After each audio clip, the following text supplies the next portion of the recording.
Hello everyone, and good evening from Brussels and Belgium for a new episode of Hashtag Playing Together. Hello, we have Patrick playing with us. Patrick is from Belgium, from Brussels, from the French-speaking improv community. Hi, Patrick. Hello, everybody. So nice you're here, Patrick. I'm really happy at last because last week was a kind of a dead meeting. Yeah, we had to cancel it for a reason, but you're here, and that's the most important thing. Are you in Brussels now? Yes. Have you had the opportunity to perform live, like on real stage now recently? Yes, I have 2 weeks ago. Because we opened every theater, a lot of theater in Belgium have opened for 1 week to protest against the closed theaters for we think no really good reasons.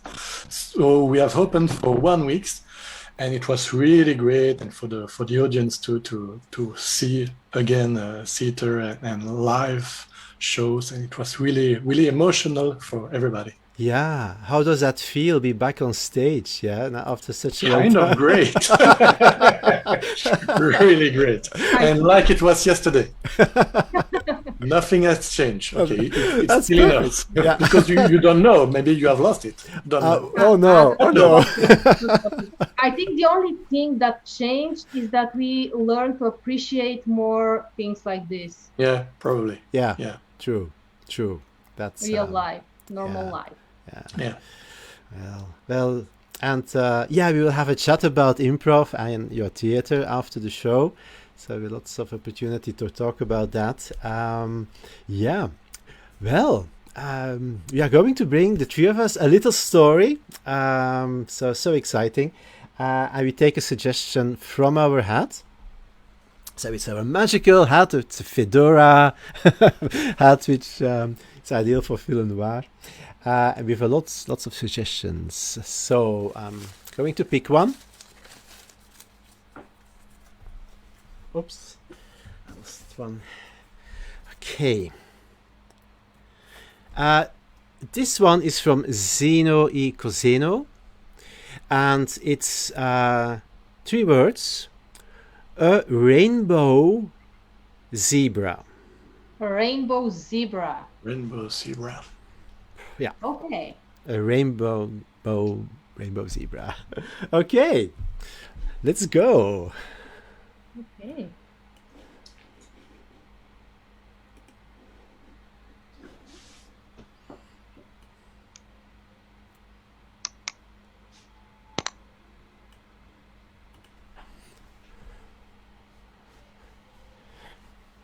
I'm going to the zoo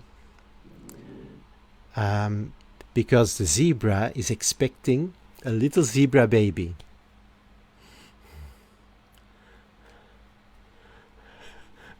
You want to witness the process? Yeah. I mean, the entire team in the zoo is so excited. So Valerie, I will not sleep at home. I will sleep at the zoo in the stable, just to be there when it happens. It's such a unique occasion. It is. I know that. It's just you promised to help my brother with his new house and the roof. You promised that. I know. My brother is waiting for you. Yeah, I know, but I don't think I will have time this weekend. You have to understand. I mean, this zebra is only delivering once every so many years, perhaps. And this is a unique opportunity for me. I can witness that. You understand how important that is for me. Tom, You know, you have 4 zebras in your park, and maybe 1 or 2 more will appear today. But my brother has only 1 roof. And when I agreed to marry you, you said you will help me with everything, and will support me in everything. Of course I support you, Valerie. Of course I do. You can count of, but I also have things which I like to do. Will you not support me? I do, but I cannot support you and the zoo and the zebra.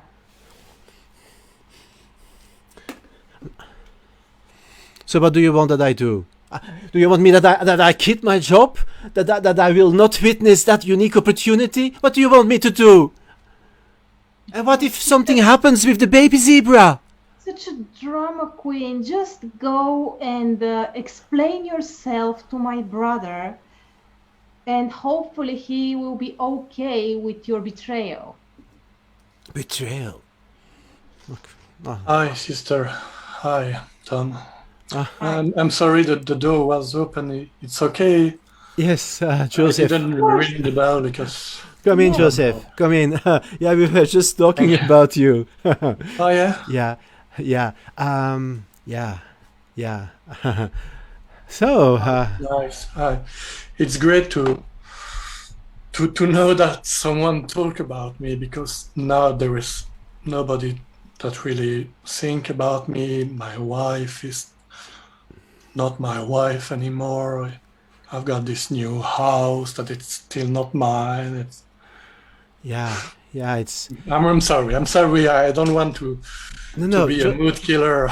Sorry. Joseph, you can always come to us and talk about these things, you know? Yes, okay. So I had Sarah on the phone because she still had a box full of things of hers, and I've said to her that I haven't the box, but I have it, and I feel guilty about it, but at the same time I don't want her to have it, and I'm kind of struggling with this idea, and it was in my head and again, so I'm willing to stop it, and that's why I want to spend the evening with you, to stop thinking about it. Yes, definitely, Joseph, you should spend the evening with you, and Tom, he will help you with the roof, and we'll figure out something about the box with Sarah's belongings.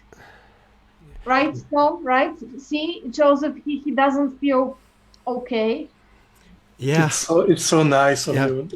And Tom, it's so nice because we don't know for really long, but I already feel like you're a brother to me. I feel like I can count on you, and I don't want to be emotional, but really, I love you, man. I love you, really. Okay. I think we all need a glass of wine, yeah? Oh, yeah. Thank you. Here you go. I have an idea. Just wait here for a while and drink your wine. I will be back soon. Okay. Guys. Bye, sis. Bye. Joseph, this is just a phase, yeah? People go through phases, and sometimes it's very painful and very bad, but then you see a rainbow, and everything is fine again. Oh.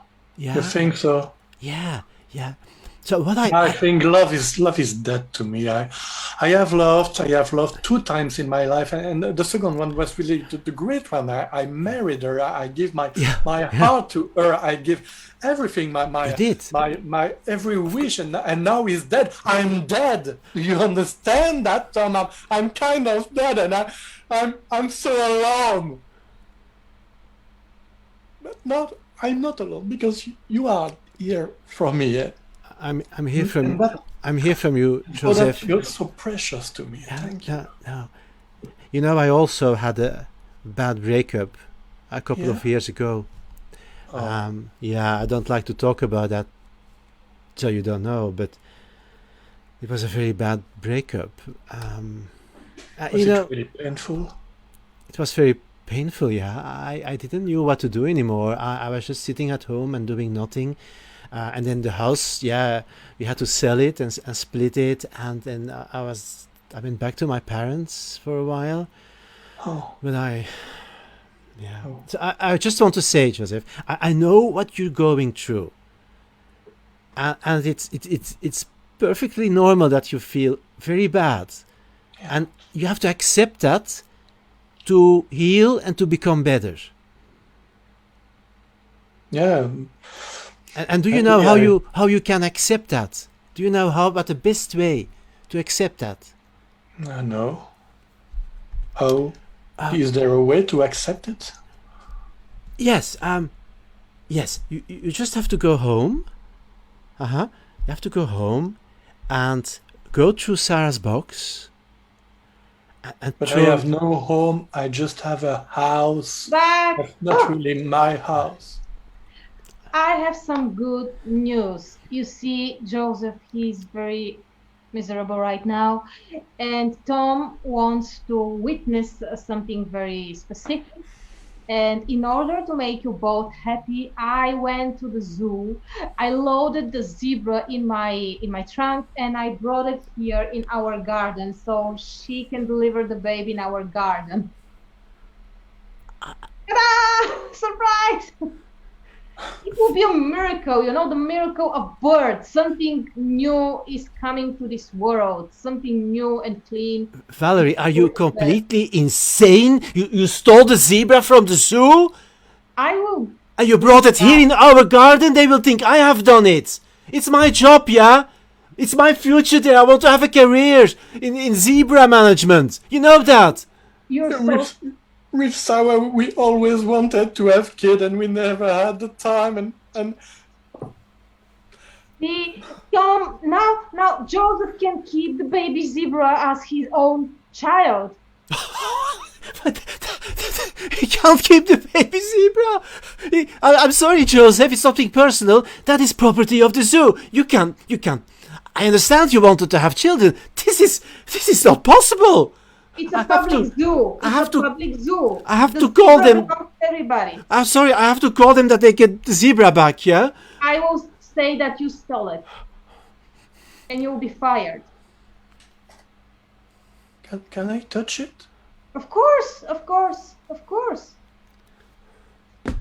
My brother needs to heal his broken heart and his soul.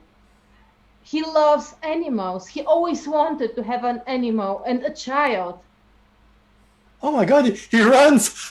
I'm going to run with him. See how happy he is. Yeah, he's happy. True, he's very happy. Look. He's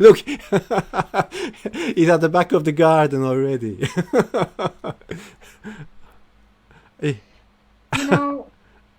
Tom, we also don't have children. I know that you say that animals are your children, but human children are different than animals, and they bring something different in people's life. Yes. And we don't have them. No, I don't have children. No, and I don't have children, and we don't have children together. We don't. You don't have. I don't have. We don't have. Yes. Yes. I thought you were happy with that, yeah? Now this again, we agreed we didn't want to have children. No, we said we will have children later, but not like never. I need a secret. I'm sorry. This is all too much tonight for me. So Joseph is coming back. Yeah, have a chat with him. Hopefully he's feeling better. He runs fast. Yes. Oh, for a baby? That's kind of amazing. They start He's better shape than me. They start running right after they appear in this world. What an energy, right? Yes, it's full of life. Oh my God, it's really amazing. I haven't felt that alive since the breakup. I think you should find a way to move on. And I'm pretty sure that you will meet love again, but like real love. I'm not sure I want that. Love is too painful. Yeah, it is. It is definitely. And relationships are complicated. Is everything okay with Tom and you? He's always so busy in the zoo. He's never home. And today is his day off and he wanted to go back to the zoo. And we don't have children. And I wanted to have children. And then he said, okay, let's wait for a couple of years and then a couple of more years. And are you gonna break up with him? I don't know. I think I deserve better. No, you can't break up with him. You're gonna break his heart. He's got a heart, and when it's broken forever. But he doesn't want to have children. I want to have children. He doesn't want. I want to find someone who wants to have children with me. Yeah, but we don't always have what we want. And that's why I stole this stupid zebra which gave a birth in our garden. It's not a stupid... Oh my God, he's licking my foot. Do you see that? He's licking my foot. Yes, it's very sweet. I think he thinks you're his mama. No. You think? I wanted him to see that there are other important things in life. But the zoo and his job. Anyway, let's have a tea. Okay. Thank you.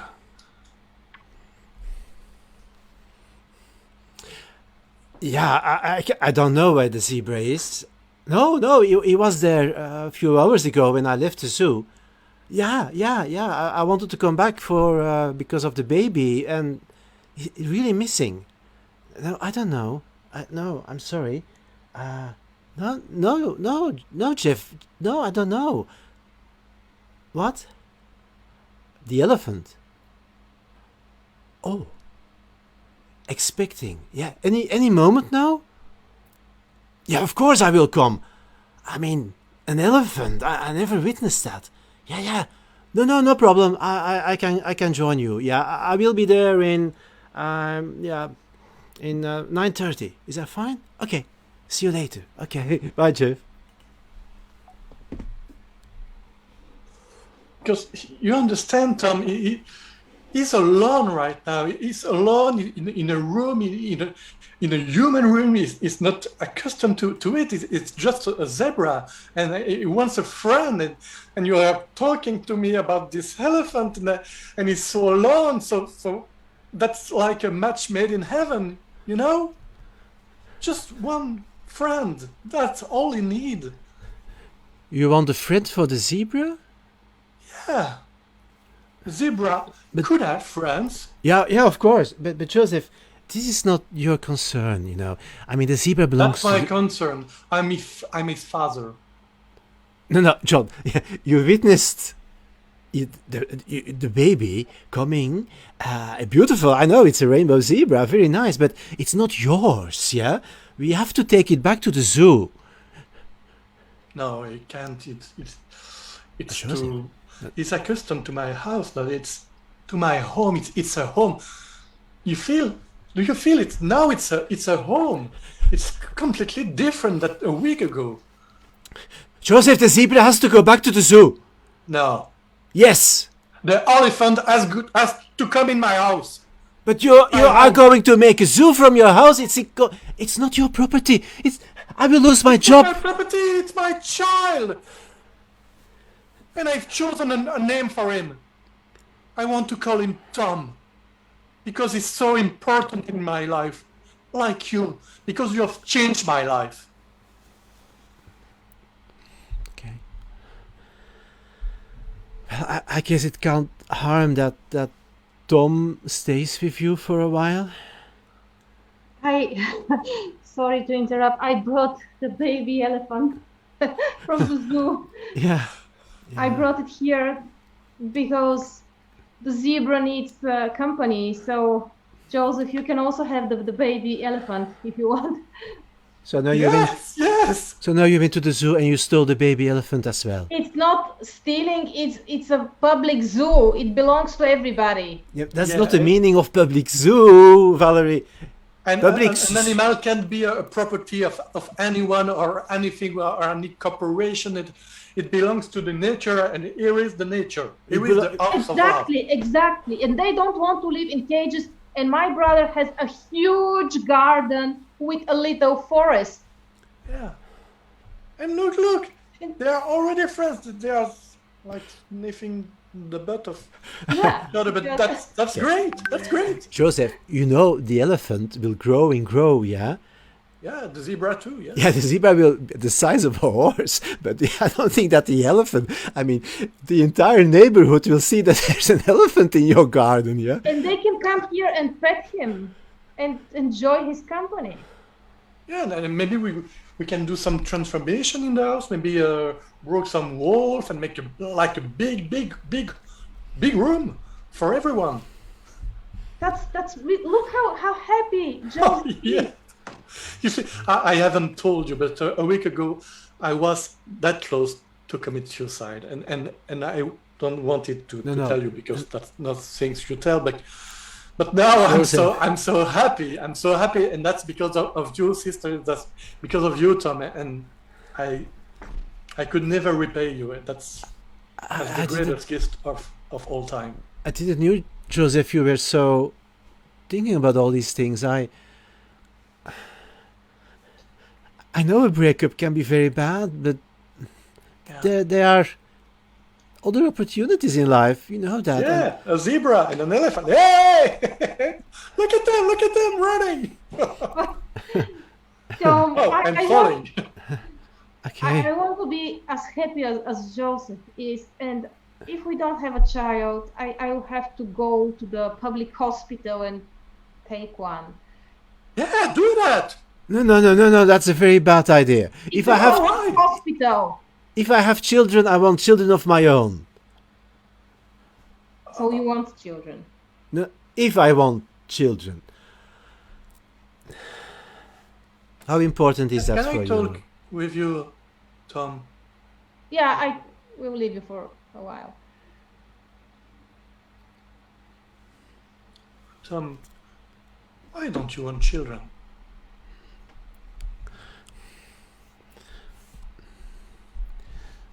I'm afraid. I'm afraid that I will not be a good father. I'm afraid that something will happen with them. Sometimes I think, Joseph, that life is sometimes a little bit of a misery, yeah. That you have a number of heights where you really feel happy and good, but you know it will not be long, or something will happen and it will ruin everything again. And that's the story of my life. Of course, life is difficult. It's a misery. You're right. But with the right father, it's also a lot of joy and hope. And how could you not be the greatest father of all time? I don't know. I already consider you as a member of my family. I said a brother, but you could have been my father. I would have loved to have a father like you. You know that our father of my sister and me was not really present, but if we would have someone like you, it would have been so much better. Yeah. Josef, I must say, I really care for you. I mean, I think you're a great guy. And your sister is amazing, and I don't know what the story will be with the animals, if people will find it out, but I don't want to lose that either. You see, I do you think I will be a good father? You really think so? Yeah, I'm sure of it. You know what I read once? If a man will become a father, and he's not concerned about it, he will not be a good father. I'm so worried. I'm so worried. Yeah. So everything is all right. There is a rainbow outside, and the animals play under the rainbow. Oh my God! I want to take a picture of it. Yeah, do that. I will take a picture too. That's a good sign, right?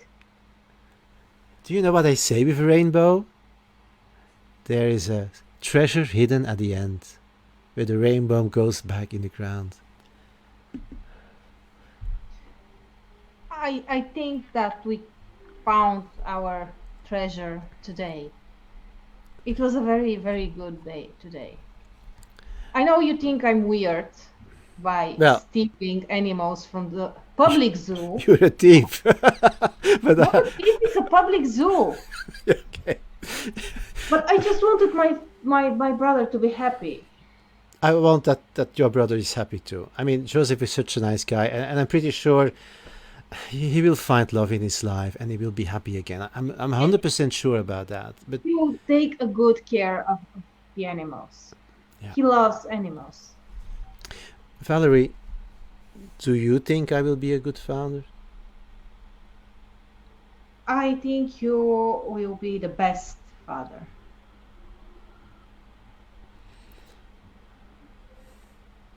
So I sense that you might be ready to have children, because the children's hospital is open till...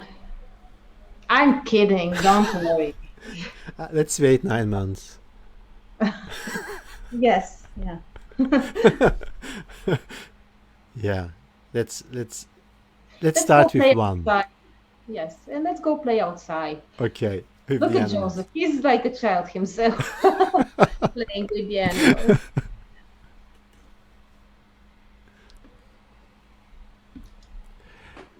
End scene.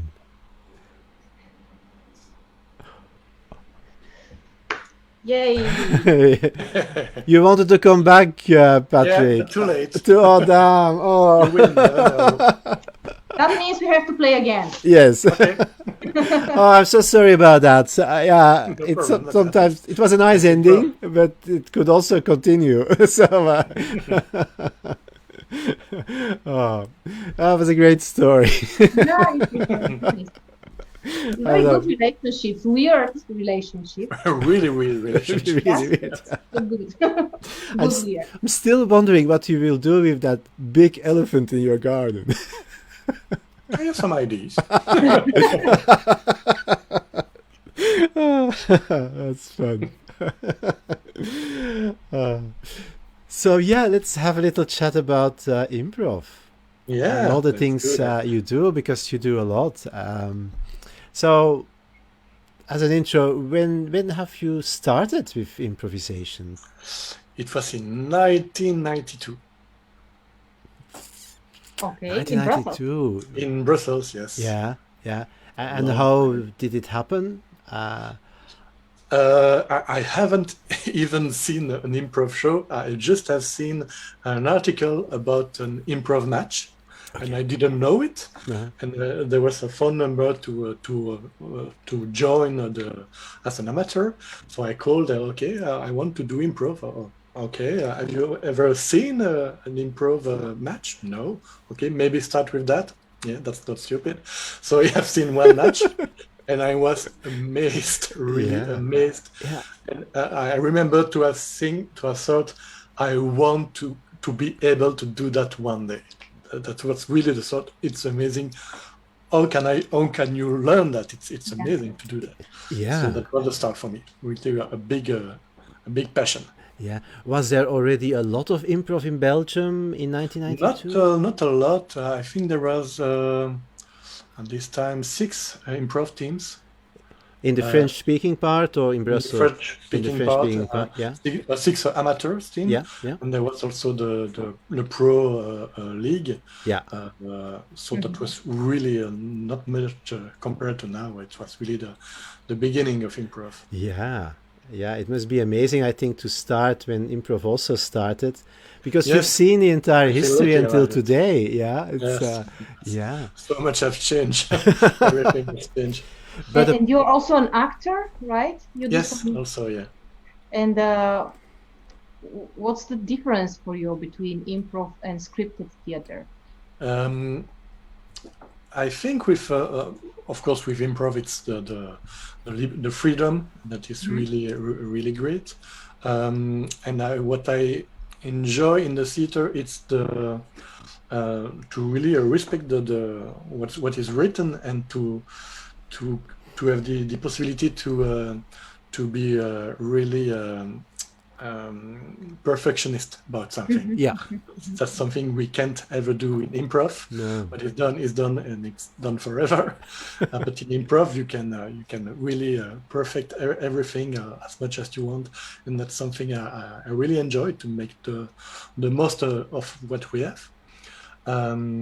But there is also a lot in common, of course, and the emotion and the power of a story, and the relationship with the audience. All of that is really, for me, it's the different branch of the same art. The same art. Yes. Yeah, and I guess your actor training and will probably also be very useful doing improv. Yes, probably. And I think a lot of different tools is interesting for improv and other job too, because I also do some video editing, and I wrote also, and I think every job give you every art job give you a different perspective on the art. And everything compiled in yourself. I don't try to think, oh, what can I exploit that I use in editing? But I know that that's in me, so I use it unconsciously, but I use it. Yeah. You also started to teach, I believe. Yes, maybe a year after I started improv. It was kind of really soon, I think. Too soon. But the first year I was in 3 different teams of improv, so it was 3 years in one for me. And after 1 year, I was so passionate about it, I wanted to give that to other people. Wow. Are you still teaching? You are still doing that? Or? Yes, not right now because of our friend the COVID. But yes, and now only the long form, and I only do a long form now as an improviser. So that's also most of the time the only thing I teach. Can you tell us more about l'Improviste? Yes, so that's the first improv theater in Belgium. We opened in October 2018, and we closed after 1 year and a half because of the COVID. So it was really, we were in the beginning, and but maybe in a few weeks we can open again, and that's a big adventure, because opening a new theater in I don't know, in other city, but right now in Belgium it's really difficult. It's really hard. That's why it has taken us 4 years and a half between the idea and the real opening. Okay. And that's really hard. And we have set the bar kind of high, because we have 350 show every year. Whoa. Plus some workshop. That's a lot, but that was what we were willing to be. We really wanted to be a giant everyday festival. I think it's really amazing. Festival every time. You before COVID in l'Improviste, you used to play a show which kind of preceded what we do now, because in your show you used to play with someone who appears on a screen online. So how did where did this idea come from?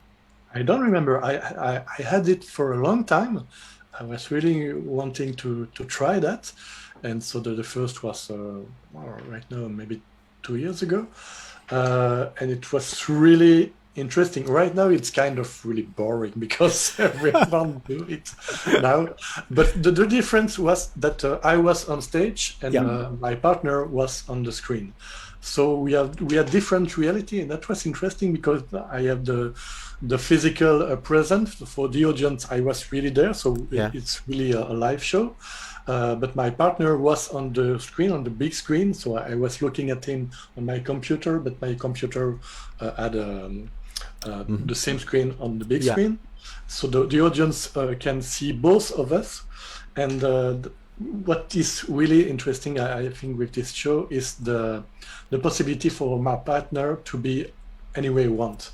I think that during the COVID, we are a lot of improvisers who have tried to use improv online or on streaming, but mostly indoor because we can't go out, etc., and for technical reason too. But in the show that we played 2 years ago, my partner could be anywhere. So sometimes I had a partner that was in his car and maybe he stop at something. He goes in a shop. He talks with somebody that is in the real life and who has no idea that what is on stage, maybe 6,000 kilometers away. So that was really interesting. The confrontation between the real reality in real set and with real person sometimes, and the artificiality of stage of someone alone behind in front of a black curtain. And so both of those realities is really interesting to confront, and the audience really was in the beginning kind of, okay, that's weird. But after 5 or 10 minutes, they said, okay, it was one reality for them, and they were completely into. So that's a show I'm really I'm willing to do again, but not next year, because I think all of us are really tired to see everything on the screen. Stop the screen. Although we have heard from some other improvisers, they say, now that we know the technology, we would like to do shows on stage, also with people on screens in remote locations. So I think there's much more appreciation, broad appreciation now, that it's really a fantastic format to do. And especially, like you say, your show is called Visio, that your other partner is in a car and steps out and is out of the house, and that's an amazing thing that you can experience while sitting in a theater, because you also have the theater experience at the same time. And that never happened in the theater. In the theater, you sometimes you have great set, but it's always not the real one. And then one time my partner was in front of the Eiffel Tower, and it was the Eiffel Tower. Okay, that's amazing. That's really interesting. And so that makes it really real, because in Zoom, of course, we could have a little background with an Eiffel Tower, but that's not the same, because it's a background, it's a little image.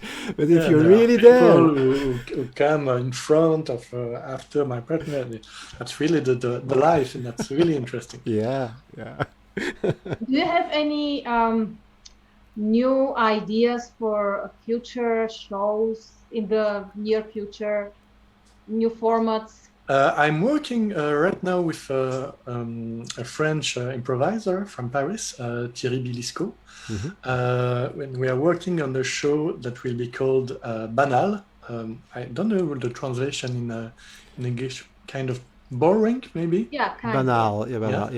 So the idea is to start from a proposition of the audience of something really boring that they have done today. Really, that everybody have done every day. So maybe maybe this morning I have brushed my teeth. Okay, let's start with that, and we will ask a lot of questions to really know how he does that. Because if you asked the good question. The way he does this really boring thing is really unique because it's his way of doing it. Yes. Because how does he do it? How many time? What's the color of his toothbrush? Is he alone? Does he look at him in the mirror? Is there music? And if we really try to understand everything that's around him during this really boring time, it's not boring because he is telling him what he is. And that's the start for us for the show, to start from this not so boring because it's already kind of the situation of a story.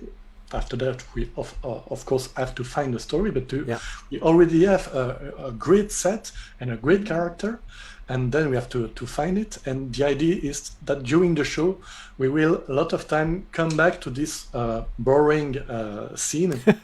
And when we know the story, it's not so boring anymore because maybe at the beginning it's really just normal. Maybe the second time he's doing it with his new girl. He's so happy. Yeah. Then a different time, and maybe the third time she's away. Maybe the fourth time she's dead, and it's really difficult. And it's also alone again in front of the mirror with the same thing is done, but the meaning of it is completely different. Yeah. Wow. So that's basically the idea. I already felt a little bit sad now with the I think sad is better than bored. I think it's a very powerful format. It's a duo show. You do it with two. Yes, we are two. Yeah. Nice. And it's basically a long form. Yes, long form. Yeah. Super. You also do some work for television. You wrote. Yes. Some television series. Is that something really? Yes. It was kind of 10 years that the television has fallen on me and then flew away like it has come in my life. I don't know why it happened and I don't know why it has gone. But for maybe 10 years, television has come, and it was really a great experience. So I've made a series that was called Melting Pot Cafe, in which I have a recurrent character. Yeah. It was really a great experience, and the show was quite a great success because it was kind of the first one in the French part of the Belgium. There was no series before that. No, there was one maybe 2 years ago. So 2 years ago that was the first one. No, that was the second one. Sorry. It was really a great experience. And I've also done a lot of short form, but for the television. Okay. As a director, as a scenarist, as an actor too, and editor. And it was really a great time. I really enjoyed it. Yeah. And after 10 years, I have done more theater and now more improv. And so there was kind of a different phase in my acting. Yeah. I enjoy it. Yeah. And I think nowadays with your own theater, L'Improviste in Brussels, with 350 shows or something a year, when everything is normal again, you will be very busy too. I will be busy. Yeah.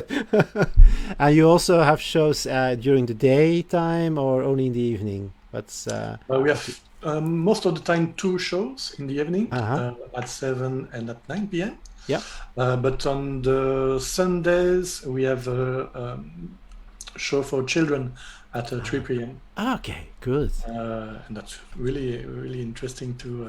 Children are really into it. Yes. So yeah, that's a lot. And I think so far it's still the only theater in Belgium, which is completely dedicated to improvisational. There are other places where there are sometimes a lot of improv, but we'd only do that. And that's really amazing. Yeah, and I was lucky already to be there for watching a show. Okay. And it's it's really nice to be there, and there's a little cafeteria where you can drink something and then go into the room. So I would say to everyone watching, if you're in Belgium, go to L'Improviste to pick up an improv show. So welcome. And you have both French and English shows, and sometimes Flemish. And now Dutch. Dutch. That was normally we should have started last year, but last year COVID, etc. But next season we'll have three languages. Yes. Nice. Okay. Good. Thank you very much for being here and playing with us. Thank you for the invitation. That was really nice. It was a very emotional story, which we like. Yeah, that's amazing story. I think it's I really loved it. I enjoyed every minute from it. So definitely. I really hope we can play again one day. Yeah, my pleasure. Yeah, so that would be really awesome. And good luck with the theater. And let's keep our fingers crossed, indeed. That when everything opens again soon, you have plenty of people watching shows, and that everyone finds their way to your theater. So okay, I'm going to bring us offline, but stay, don't go out of the Zoom. But everyone watching, many thanks, and thanks for watching. Bye bye. Goodbye. Bye.